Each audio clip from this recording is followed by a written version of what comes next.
Dongeng part 1, Kancil dan Kerbau bermain petak umpet.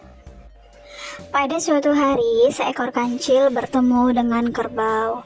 Pada kesempatan itu pula, si kancil mengajak kerbau untuk bermain petak umpet di dekat pematang sawah. Lalu si kancil berkata, "Hai kerbau, apa kabarmu?" Jawab si kerbau, "Saya baik-baik saja, bagaimana denganmu?" "Saya juga baik-baik saja. Bagaimana kalau pertemuan ini kita rayakan dengan sebuah permainan petak umpet?" jawab si kancil. "Iya, kalau saya setuju saja," jawab si kerbau. "Kau pasti akan kalah karena badanmu lebih besar daripada badanku," hardik si kancil. "Ayo kita lihat saja nanti, sekarang kamu yang lebih dulu untuk bersembunyi," jawab si kerbau. Kancil mulai mencari tempat persembunyian. Kancil berlari-lari sampailah ia di bawah sebatang pohon. Kancil mulai mengendap-endapkan dirinya. Ketika itu dedaunan berguguran sehingga menutupi badan si kancil. Si kerbau pun mulai mencari si kancil. "Hai kancil, di mana kau?" Sambil berlari ke sana kemari, namun si kancil tidak dapat ditemukan. Si kerbau menginjak-injak rumput-rumputan dan melompat-lompat, hampir saja si kancil terinjak oleh si kerbau, tapi ia tidak menemukannya. Si kancil sudah tak sanggup lagi bersembunyi lebih lama. Akhirnya si kancil keluar dari persembunyiannya dan melompat ke arah teriakan kerbau.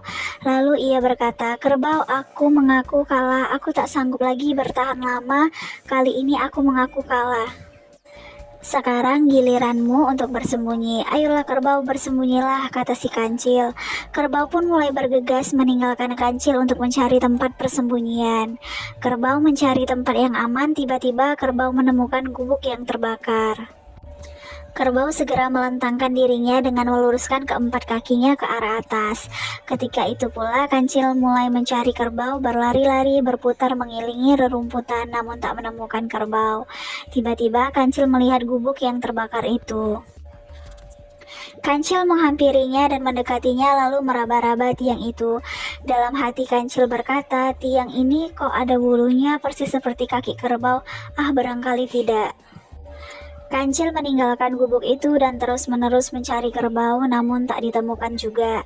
Kancil kembali ke gubuk itu lagi dan memperhatikan dengan secara seksama, tetapi tetap sama saja. Akhirnya kancil merasa jenuh dan berteriak memanggil, "Kerbau, kerbau, keluarlah, aku mengaku kalah, keluarlah, aku tak mampu untuk mencarimu lagi." Mendengar teriakan kancil, kerbau pun keluar dari persembunyiannya dan menghampiri kancil. "Hahaha, bagaimana kancil? Siapa di antara kita yang menang?" "Ya kerbau, aku merasa malu karena aku kalah darimu," jawab si kancil. Mulai saat itu si kancil berjanji tidak akan sombong lagi kepada si kerbau.